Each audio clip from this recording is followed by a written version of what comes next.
خوش آمدید listeners. Today I am going to start a new novel named as حرارت جان از قلم ایمن نعمان. گیٹ کھلا ہوا تھا.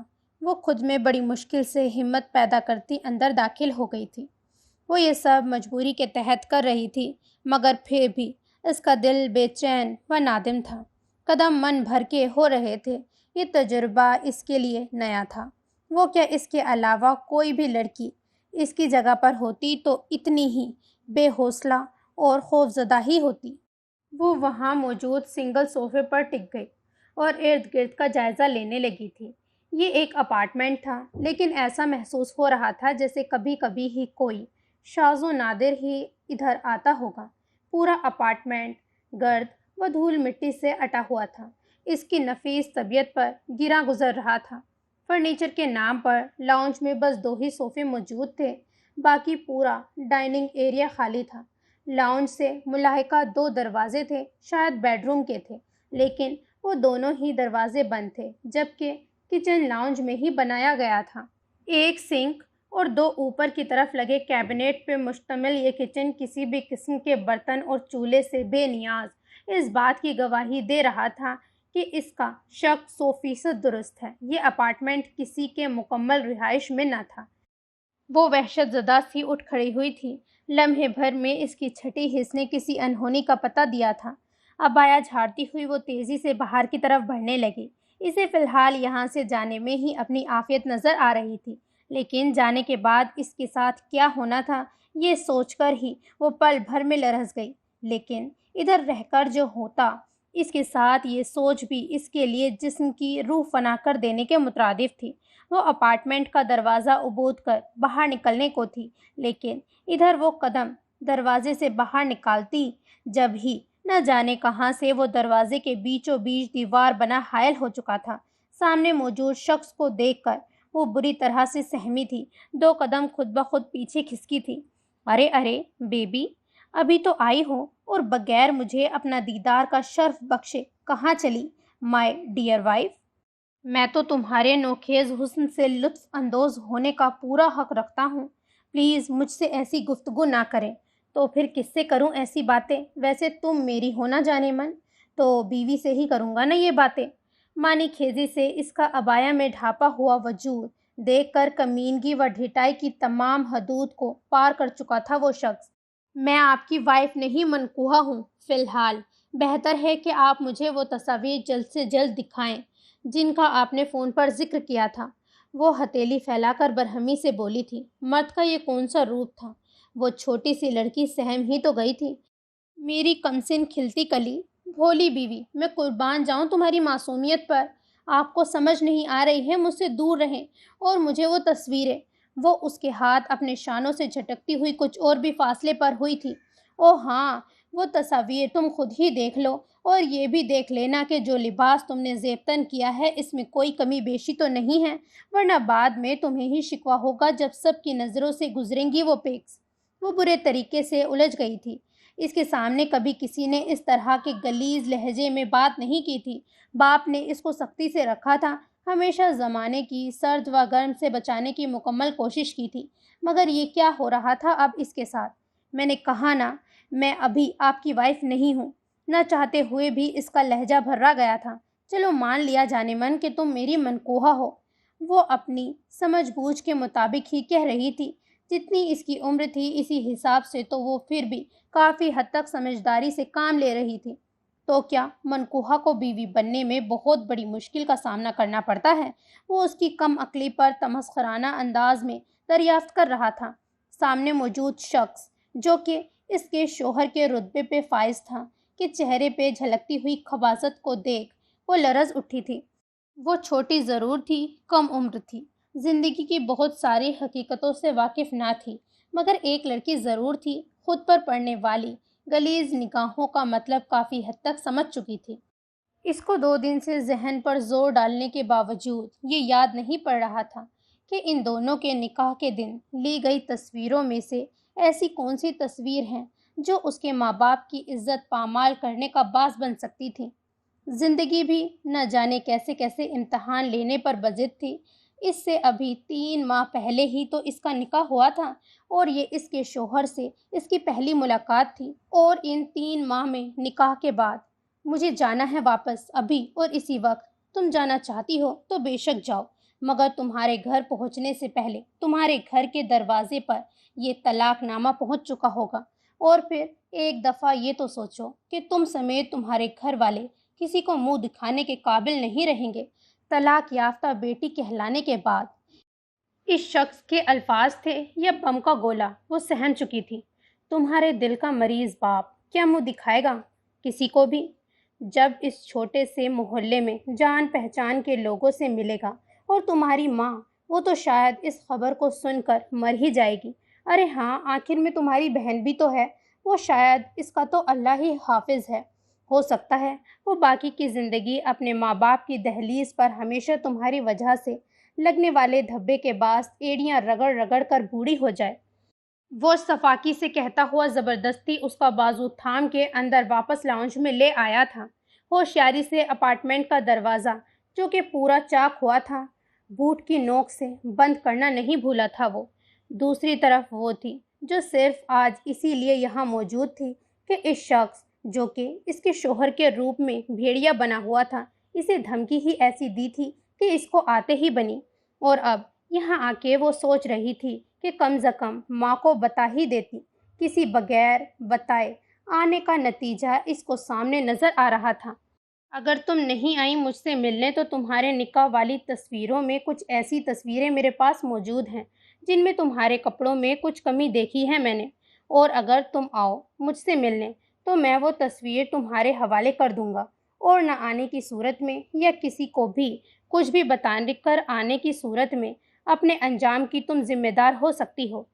وہ 2 دن تک مسلسل خود سے جنگ لڑتی رہی، مگر پھر مجبور ماں باپ اور خود کے نکاح کو بچانے کے لیے یہاں پہ اس کے گھر سے سوچ کے آئی تھی کہ باقی گھر والے بھی موجود ہوں گے، اس کو جو لوگ نکاح کے وقت تھے، ماں اور بہن بھائی۔ لیکن یہ اس کی سب سے بڑی غلطی تھی، ماں باپ کو لاعلم رکھنا، ایسے معاملات میں ان کو نہ شامل کرنا سب سے بڑی غلطی تھی اس کی۔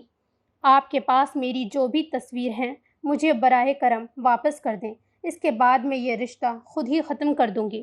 ہاں ضرور ختم کر دینا یہ رشتہ، مگر اس سے پہلے ایک ضروری کام ہو جائے ذرا۔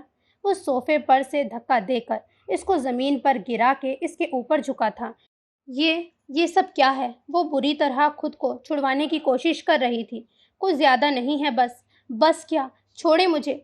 اب تک تو کوئی تصویر نہیں تھی تمہاری میرے پاس، لیکن آج کے دن میں تمہاری اتنی تصویریں بناؤں گا کہ تم دیکھتے نہیں تھکو گی، میری کمسن اور معصوم چھوٹی سی پری۔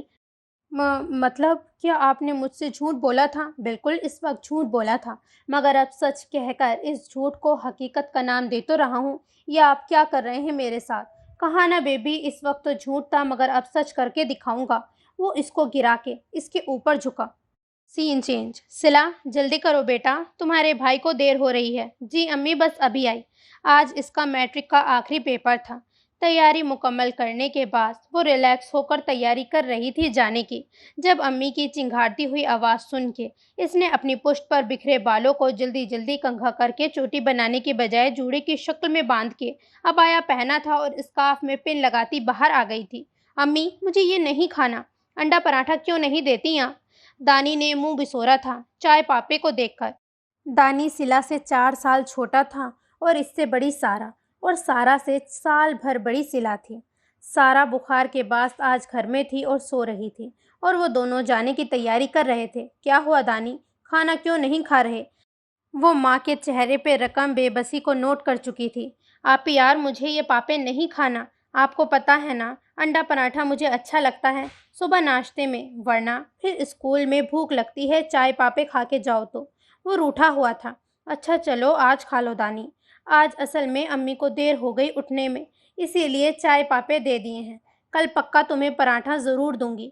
مگر آپا، مجھے تو روز ہی امی 1 ہفتے سے یہی ناشتہ دے رہی ہیں، مجھے یہ نہیں کرنا۔ اچھا چلو آج تو کر لو، پھر کل سے جو بھی ہو تمہیں انڈا پراٹھا ہی ملے گا۔ اس نے ابھی فی الحال بات ختم کی۔ امی جان، مجھے دیر ہو رہی ہے، جلدی کرو دانی یار پلیز۔ وہ اپنا ناشتہ اٹھا کے جلدی کھانے لگی تھی۔ امتحان کا سینٹر چونکہ گھر سے کچھ ہی فاصلے پر پڑتا تھا، اسی لیے کرائے کی ٹینشن نہ تھی، ورنہ کرایہ نکالنا بھی اس وقت مہینے کے آخر میں مشکل ترین ہو جایا کرتا تھا اس کی ماں کے لیے۔ صلہ کے والد بشیر احمد صاحب پرائیویٹ فرم میں اچھی مگر درمیانی پوسٹ پر فائز تھے۔ گزر بسر بہت اچھے سے ہو رہی تھی۔ ایک دن بائک پہ آتے ہوئے آفس سے ان کا ایکسیڈنٹ ہوا تھا۔ ایکسیڈنٹ اتنا شدید تھا کہ ان کی بائک دور جا کر گری تھی۔ جتنی بھی جمع پونجی تھی عائشہ بیگم نے ساری شوہر کے علاج میں لگا دی۔ ڈاکٹرز نے بشیر احمد صاحب کی جان تو بچا لی، مگر وہ اپنے دونوں پاؤں سے ہمیشہ کے لیے معذور ہو کر رہ گئے تھے۔ جاب چلی گئی، حالات دن بدن بدتر ہوتے گئے تھے۔ عائشہ بیگم نے ایک دن سلائی مشین سنبھال لی اور وہ سلائی کر کر کے اپنا اور بچوں سمیت شوہر کا بھی دوائیوں کا حساب کتاب دیکھنے لگی، مگر یہ سب اتنا آسان بالکل بھی نہ تھا۔ سین چینج، یار کبیر کے لیے کسی کیئر ٹیکر کا انتظام کرنا ہے۔ میرے گھر سے نکلنے کے بعد وہ بالکل اکیلا ہو جاتا ہے۔ حذیفہ نے فون اٹھا کے ازمیر کے لیے کافی کا آرڈر دیا۔ ازمیر اس کا چچا زاد بھائی تھا، جو کہ اس کا بزنس پارٹنر بھی تھا۔ ارے کیا کہہ رہے ہو؟ ابھی کوئی 15 دن پہلے ہی تو ایک کیئر ٹیکر تیری بھابھی نے رکھوائی تھی۔ یار بس کبیر کو وہ سمجھ نہیں آئی تھی۔ وہ تو ٹھیک ہے، لیکن اب تو زینی گھر میں ہوتی ہے، وہ اس کی دیکھ ریکھ کر لے گی۔ یار ابھی تو وہ چھٹیوں پہ ہے، لیکن جب وہ چند دن بعد بزی ہو جائے گی تب۔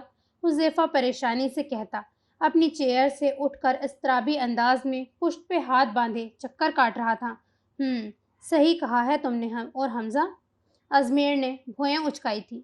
اس کا تو تم رہنے ہی دو، رات دن ضد، لڑائی جھگڑا بدتمیزی، زینی سے تو اب اس کا مزید بدترین رویہ ہو گیا ہے۔ ارے میرے بھائی، رویہ تو اس کا کسی سے بھی کبھی بھی ٹھیک نہیں رہا، تو ٹینشن نہ لے، وقت کے ساتھ سنبھل جائے گا وہ بھی۔ کب سنبھلے گا ازمیر؟ وہ اب 24 سال کا تو ہو چکا ہے، ڈاکٹر بننے والا ہے وہ چند ماہ میں، اور کتنا بڑا ہوگا۔ وہ غصہ ہونے کے باوجود اپنے چھوٹے بھائی کے لیے حد درجہ فکر مند تھا۔ چلو اچھا، تم پریشان تو مت ہو، میں کہتا ہوں شہرش سے کچھ نہ کچھ حل نکال لے گی۔ کوئی نہ کوئی کیئر ٹیکر کا انتظام ہو ہی جائے گا 1-2 دن میں۔ اگر ایسا ہو جائے ازمیر، تو میں تیرا پھر سے ایک دفعہ شکر گزار ہوں گا۔ حذیفہ کچھ ہلکا پھلکا سا ہو گیا تھا۔ ازمیر کے لب مسکرا رہے تھے، جیسے پیٹ میں کوئی سوال کل بلا رہا ہو۔ حذیفہ یار ایک بات تو بتاؤ، اب کون سا نمبر ہوگا کیئر ٹیکر کا یہ والا؟ لہجے کو سنجیدہ بنانے کی ناکام کوشش کی تھی۔ میرے خیال سے 7واں نمبر ہے یہ۔ اس کے چہرے کی مسکراہٹ نوٹ کیے بغیر سگریٹ سلگاتے ہوئے بولا تھا، لیکن جیسے ہی ازمیر کے چہرے پر ناچتی ہوئی مسکراہٹ دیکھی تو خود بھی سلگ اٹھا تھا۔ یار تو میرا مذاق اڑا رہا ہے؟ میں کتنا پریشان ہوں تو نہیں جانتا کیا؟ تو کیا پریشان ہے؟ ہر دفعہ کی طرح اپنی پریشانی میرے سر منڈ کے خود کسی پرائیویٹ پروجیکٹ کی سائٹ دیکھنے نکل جائے گا، انجینئر جو ٹھہرا۔ اچھا چل اب کھانا منگوا، کچھ میرا پیٹ خالی ہے۔ صبح شہرش کافی خوشگوار موڈ میں اٹھی تھی، اسی لیے طنز کا ناشتہ ہی کر کے آیا ہوں۔ شہرش بھابی سلام آپ کو، یہی ہونا چاہیے تمہارے ساتھ۔ وہ ہنس دیا تھا، اور یہ کام ایک ایسا کام تھا جو حذیفہ کبھی کبھی کرتا تھا۔ حذیفہ کی پرورش اس کے نانا اور ماموں مومانی کے ہاتھوں پروان چڑھی تھی۔ وہ اور حمزہ اپنے ماں باپ کی 2 ہی اولادیں تھیں۔ ایک روز ان کی ماں ان دونوں کے لیے سردیوں کی شاپنگ کرنے بازار گئی، اور پھر وہ ہو گیا جس کا کبھی کسی نے تصور بھی نہ کیا تھا۔ مریم کو گھر سے گئے ہوئے صبح سے رات ہو گئی، مگر مریم واپس نہ لوٹی۔ ہر ایک ہسپتال، سرد خانہ، پولیس اسٹیشن، ہر جگہ مریم کے باپ ستار شیخ نے اس کو تلاش کر ڈالا تھا۔ حد یہ کہ ماموں نے بھی اپنے تمام ذرائع استعمال کیے، مگر کچھ حاصل نہ ہو سکا۔ حذیفہ کے والد نے بھی کئی مہینوں تک بیوی کو تلاش کیا، مگر ان کا کچھ پتہ نہ لگا سکے۔ وقت کا کام تھا گزرنا۔ کچھ ماہ بعد حذیفہ اور حمزہ کے باپ نے دوسری شادی کر لی، اور وہ ہمیشہ کے لیے باہر ایبروڈ میں شفٹ ہو گیا۔ حذیفہ کے والد صاحب کی دوسری بیوی نے بچوں کو رکھنے سے انکار کر دیا۔ پھر نانا اور ماموں مومانی نے ان کو اپنے گھر لا کے بالکل ماں باپ کی طرح پال پوس کر بڑا کیا۔ اس وقت حذیفہ 7 سال کا تھا، جبکہ چھوٹا حمزہ 5 سال کا۔ ماموں مومانی نے دونوں بھائیوں کو سگی اولاد سے زیادہ پیار دیا۔ آخرکار اللہ تعالیٰ نے ان کی سونی کو جوہری کر دی تھی ان دونوں بھائیوں کے روپ میں۔ حذیفہ اور حمزہ کے قدم ماموں اور مومانی کی زندگی میں ایسے خوشگوار اور مبارک شامل ہوئے کہ خدا نے ان کو شادی کے 12 سال بعد بیٹی سے نوازا۔ زینش حذیفہ سے 8 سال چھوٹی تھی، جبکہ حمزہ سے 6 سال۔ مومانی نے ان دونوں بھائیوں کو اپنی اولاد سے بڑھ کر چاہا تھا، اپنی اولاد ہو جانے کے باوجود۔ حذیفہ کے دل میں اس کے لیے شدید محبت اور احترام تھا۔ زینی بھی اس کے لیے بالکل حمزہ کی طرح تھی۔ اس نے کبھی یہ فرق نہیں رکھا تھا کہ وہ اس کی بہن نہ ہو۔ دوسری طرف زینی کے ہونے کے بعد حمزہ مزید خودسر اور بدتمیز ہوتا چلا گیا تھا۔ پہلا دھچکا اس کے دماغ سے نہیں نکلا تھا ماں باپ کی طرف سے، کہ دوسرا اس کو مزید بدتمیز بنا گیا۔ ماموں مومانی حد درجہ جو اسے لاڈ کرتے تھے اس کو، مگر پھر بھی اس کو لگتا تھا جیسے ان کی محبت میں کمی آ گئی ہو۔ بدتمیز کے ساتھ ساتھ خود غرض بھی ہو گیا تھا وقت کے ساتھ۔ اس کے نزدیک ماموں مومانی اپنی بیٹی سے زیادہ محبت کرنے لگے تھے۔ وہ صرف حذیفہ کے قابو میں ہی آتا تھا اور اسی کی بات کو اہمیت بھی دیتا تھا، ورنہ کسی کو بھی اس نے اہمیت نہیں دی تھی۔ مومانی سے کچھ محبت کرتا تھا، یا شاید بہت کرتا تھا، تبھی زینی کی آمد کو برداشت نہ کر سکا۔ دونوں بھائیوں میں فرق بس اتنا تھا کہ حذیفہ کی پرسنالٹی بہت سوبر اور ایسی تھی کہ اس کو کوئی جج نہیں کر سکتا تھا۔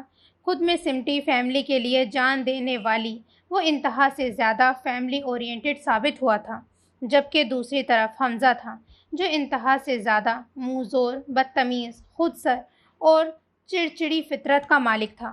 کچھ سال بعد اللہ تعالیٰ نے ماموں مومانی کو کبیر سے نوازا، مگر کبیر ذہنی طور پر ایک مکمل بچہ نہ تھا۔ وہ اب بھی 22 سال کا ہونے کے باوجود بھی ایک 12 سے 13 سال کا بچہ ہی رہ گیا تھا۔ کبیر کا دکھ ماموں کو جیسے جوک کی طرح سے کھا گیا تھا۔ وہ ایک دن اچانک ہارٹ اٹیک کے باعث اپنے خالق حقیقی سے جا ملے تھے۔ مومانی بھی صدمے سے زیادہ دن نہ جی سکی تھیں، اور چند سال بعد وہ بھی اللہ کو پیاری ہو گئیں۔ رہ گئے نانا، ان کو تو جیسے چوپ ہی لگ گئی ہو، اپنے کمرے تک محدود ہو گئے تھے، اور تمام تر ذمہ داری حذیفہ نے اپنے کاندھوں پر اٹھا لی۔ وہ ایک باپ کی طرح کبیر، زینی اور حمزہ کے لیے تناور درخت بن چکا تھا۔ شوخی تو اس کی جیسے اس وقت ہی ختم ہو گئی تھی جب اس کی ماں لاپتہ ہوئی تھی، لیکن وقت اس کو محض 23 سال کی عمر میں ہی اپنی عمر سے بہت بڑا کر ڈالا تھا۔ بیٹا، تمہیں کل کچھ لوگ دیکھنے آئیں گے۔ وہ سب زمین کے اوپر دسترخوان بچھائے رات کا کھانا کھا رہے تھے جب عائشہ نے بیٹی صلہ کو مخاطب کیا۔ یہ ان کا ہمیشہ سے اصول رہا تھا کہ کھانا سنت کے مطابق ہی کھانا چاہیے۔ اچھے وقتوں میں بھی وہ زمین پر ہی دسترخوان بچھا کر کھانا کھایا کرتے تھے، اکٹھے بیٹھ کر بعد نماز مغرب، اور آج بھی یہی معمول تھا۔ امی، ابھی پلیز مجھے کسی کے سامنے نہیں جانا۔ ابھی تو مجھے بہت سارا پڑھنا ہے، پڑھ لکھ کر قابل بنوں گی تو ہی تو مجھے کوئی اچھی جاب ملے گی اور میں ابو کا سہارا بن سکوں گی۔ مجھے اپنے بہن بھائی اور ماں باپ کی ذمہ داری اٹھانی ہے امی۔ ابھی ایسی کوئی بات نہ کریں کہ اس طرح سے نہیں ہوتا صلہ، بیٹیاں اپنے گھر میں ہی اچھی لگتی ہیں، اور پھر ابھی تو بس وہ لوگ آئیں گے، باقی کے سب معاملات تو بعد میں ہی طے ہوں گے، بات بن جانے کی صورت میں۔ وہ اس کی بات بیچ میں ہی کاٹ گئی تھی۔ مگر امی، ابھی تو میرے پیپرز ختم ہوئے ہیں اور آپ ابھی سے، وہ رو دینے کو تھی۔ بیٹا، پیاری بیٹیاں کبھی بھی اپنے ماں باپ کے سامنے نہ نہیں کرتی، کیوں ٹھیک کہہ رہی ہوں نا؟ وہ اپنے شوہر کو بیچ میں گھسیٹ چکی تھی۔ اور ویسے بھی ہم ابھی سے تھوڑی تمہارے ہاتھ پیلے کر دیں گے، تمہارے انٹر کرنے کے بعد ہی تمہاری شادی کریں گے۔ 2 سال ہیں ابھی چندہ تمہارے پاس، اور پھر جب لڑکیاں بڑی ہو جاتی ہیں تو ہر ایک لڑکی کو ایسی صورتحال کا سامنا کرنا پڑتا ہے، کیوں بشیر صاحب؟ عائشہ نے ٹیبل پہ کھانا کھاتے اپنے مجازی خدا کو ایک دفعہ پھر سے بیچ میں گھسیٹا تھا۔ وہ ابھی اس لیے کچھ نہیں کہہ رہے تھے کہ پہلے پوری بات تو سن لیں۔ بشیر صاحب معذوری کے بعد زمین پر نہ بیٹھ سکتے تھے، اسی لیے ان کی چھوٹی سی ٹیبل دسترخوان سے کچھ ہی فاصلے پر لگا دی جاتی تھی۔ بھائی، میری بیٹی جو کہے وہ ہونا چاہیے، آپ لوگ دیکھ لو، پھر دیکھتے ہیں کیا فیصلہ کرنا ہے۔ وہ صلہ کے سر پر دست شفقت رکھ کر بولے تھے۔ وہ ان کے پاس ان کی ٹیبل کے قریب ہی بیٹھا کرتی تھی، زمین پہ، جبکہ دوسری طرف دانی اور جفا کھانا کھاتے تھے، اپنے کسی کارنامے پر کھی کر رہے تھے، بڑوں کی باتوں سے بے نیاز، اپنے ہی آپ میں مگن، دونوں باتیں بھی کر رہے تھے اور کھانا بھی کھا رہے تھے۔ مگر جفا اتنی بھی مگن نہ تھی، کان اس کے مکمل ادھر ہی لگے ہوئے تھے۔ سے لڑکا کیا کرتا ہے، کہاں کے رہنے والے ہیں، ذات کیا ہے ان لوگوں کی؟ تینوں بچوں کے جانے کے بعد ایک دفعہ پھر سے کچھ سوچ کر وہ بیگم کو سنجیدگی سے مخاطب کر چکے تھے۔ لڑکا اکلوتا ہے، ایک بہن ہے جو کہ اسلام آباد میں رہائش پذیر ہے، اور لڑکا سول انجینئرنگ کا ڈپلومہ کر کے دبئی میں اچھی نوکری کر رہا ہے۔ انہیں تمام معلومات فراہم کی تھی۔ وہ تو سب ٹھیک ہے، مگر باہر کا رشتہ ہے، دیکھ بھال کر لو۔ میں پہلے اچھی طرح سے چھان بین کروا لوں، پھر لوگوں کو بلاؤ تم گھر پہ۔ ارے نہیں، وہ پڑوسی میں ہے نا خالدہ باجی، ان کی سگی بہن کا بیٹا ہے، ماں باپ نہیں ہے۔ بہن آئی ہے بھائی کے پاکستان آنے پر کراچی، اس کی شادی کروانے کے لیے۔ ابھی صرف وہ لوگ نکاح کرنا چاہتے ہیں، کاغذات بنیں گے، پھر رخصتی کے بارے میں کچھ بات ہوگی۔ خالدہ کون؟ وہ ذہن پر زور ڈالنے لگے تھے۔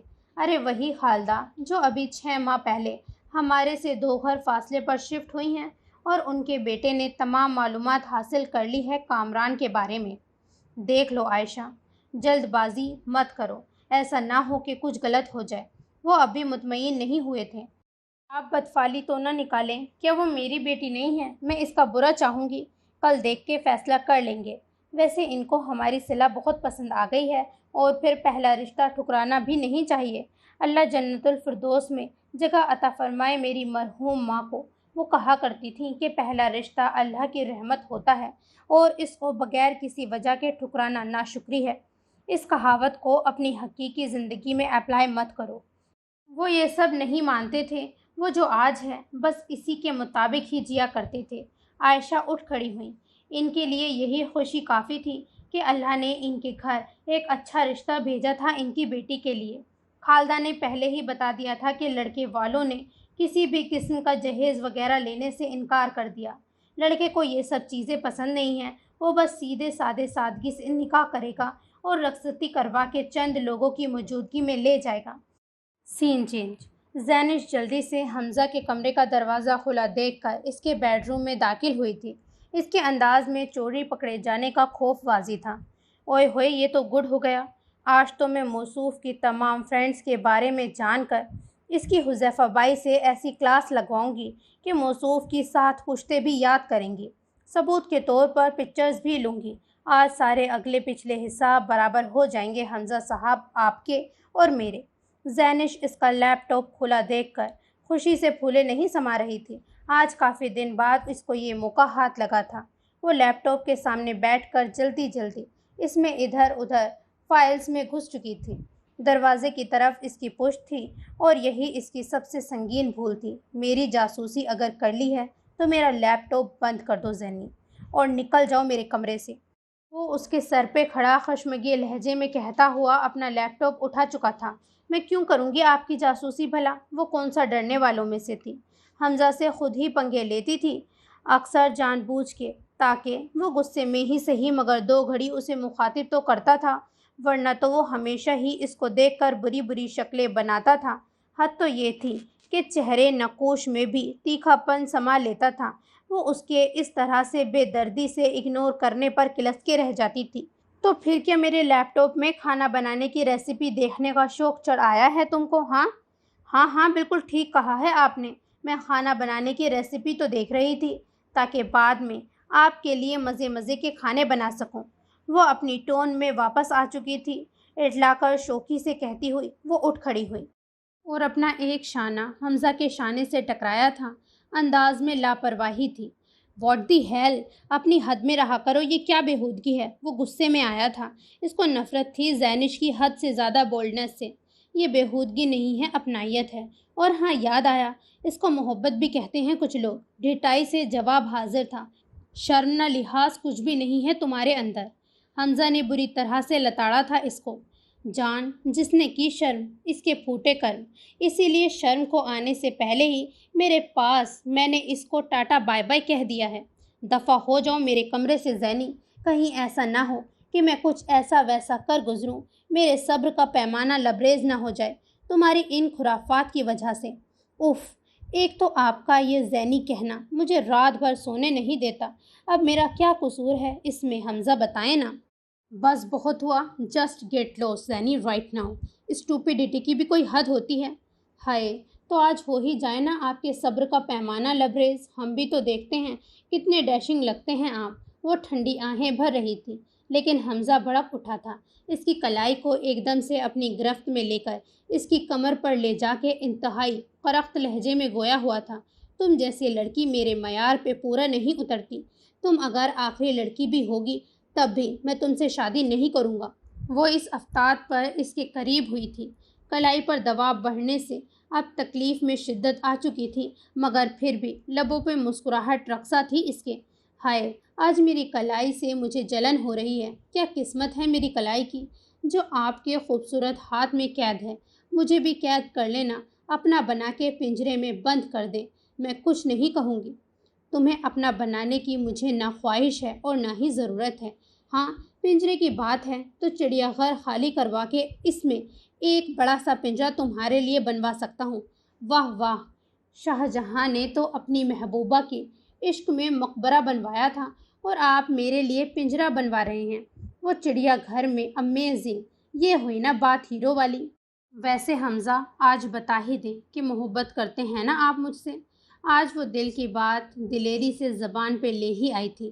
اظہار محبت صرف مرد کے لبوں سے اچھا لگتا ہے زینی، اور ابھی پتہ چل جائے گا تمہیں کہ میرے لیے تمہاری کیا حیثیت ہے اور تمہاری ان بے ہدہ باتوں کی بھی۔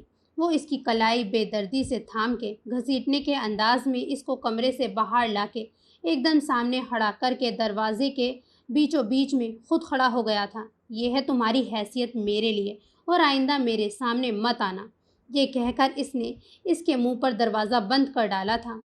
ہائے ظالم، میں ہاری پیا تیرے لیے، ظالم انسان۔ وہ شاید حمزہ کی محبت میں حد سے زیادہ آگے نکل چکی تھی۔ ابھی بھی آنکھوں میں آنسوؤں کی بجائے لبوں پہ مسکراہٹ کھیل رہی تھی اس کے۔ سین چینج۔ صلہ کا سمیر سے ہوئے نکاح گھنٹہ ہو چکا تھا۔ سب لوگ ہی خوش گپوں میں مصروف تھے جب جفا نے خانہ لگنے کی اطلاع دی تھی۔ سمیر کے ساتھ بس اس کی بہن اور بہنوئی اور پڑوس والی خالدہ شریک تھی نکاح کی تقریب میں، جبکہ بشیر احمد صاحب کی طرف سے صرف ایک ان کے بڑے بھائی کی فیملی تھی۔ چند لوگوں کی موجودگی میں بہت سادگی سے نکاح ہوا تھا، اور صلہ بشیر احمد، صلہ سمیر بن چکی تھی۔ وہ خود بھی سمجھ نہیں پا رہی تھی اندر سے اپنی بدلتی ہوئی کیفیت کو، یا شاید یہ وقت ہی ایسا ہوتا ہے ہر ایک لڑکی کے لیے جب لمحوں میں سب کچھ بدل جاتا ہے۔ کھانا لگتے ہی عائشہ کے کہنے پر جفا اس کو تینوں کے مشترکہ کمرے میں چھوڑ گئی تھی۔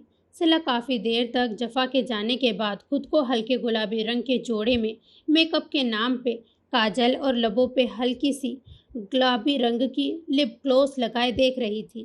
کمسنی کا حسن اور نکاح کا روپ دونوں شیشے میں اپنی آب و تاب سے جھلملا رہے تھے۔ شادی جیسے رشتے کا بس وہ شاید اتنا ہی مطلب جانتی تھی کہ یہ اس کے خدا کا اور رسول کا حکم تھا۔ اسی لحاظ سے وہ بس ماں کے سمجھانے پر خود کو ہمیشہ غیر محرم کے سامنے ڈھانپ کر رکھتی اور خامخواہ میں آنے سے گریز کرتی تھی کسی بھی پرائے کے سامنے۔ عائشہ نے شروع سے ہی اپنی دونوں بیٹیوں کے دماغ میں یہ ڈال دیا تھا کہ وہ کسی کی امانت ہیں اور ان کو خود کی حفاظت کرنی ہے۔ ہلکی سی دستک دینے کے بعد جفا اور دانی کے ساتھ اس کا چند منٹ پہلے بنا ہوا شوہر کمرے میں داخل ہوا تھا۔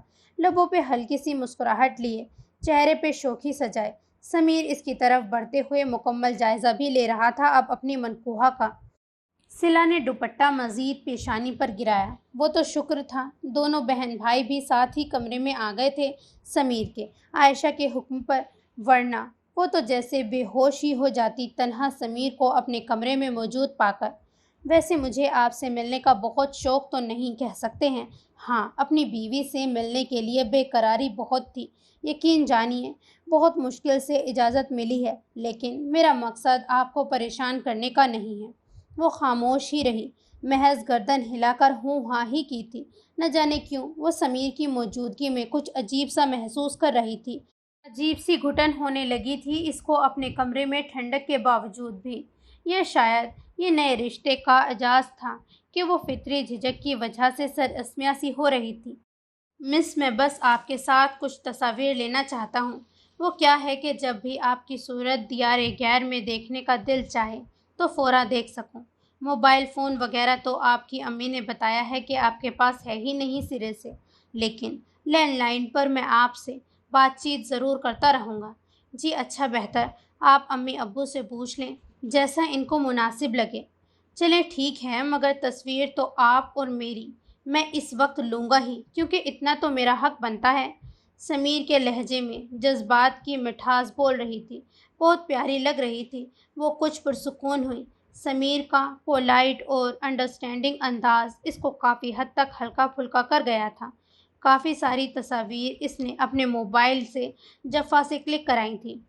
صلا بھی مطمئن تھی کیونکہ دونوں بہن بھائی بھی ساتھ موجود تھے اور کمرے کا دروازہ مکمل چاک ہوا تھا، جس کے پاس لاؤنج میں بیٹھے اس کی امی ابا بھی تمام تر مناظر سے آگاہ تھے۔ کمرے میں ہوتے سین چینج۔ حذیفہ بھائی، مجھے یا تو کوئی ٹیچر ارینج کر کے دیں یا پھر اپنے اس ظلمی سے کہیں کہ مجھے پڑھائی میں میری مدد کرے۔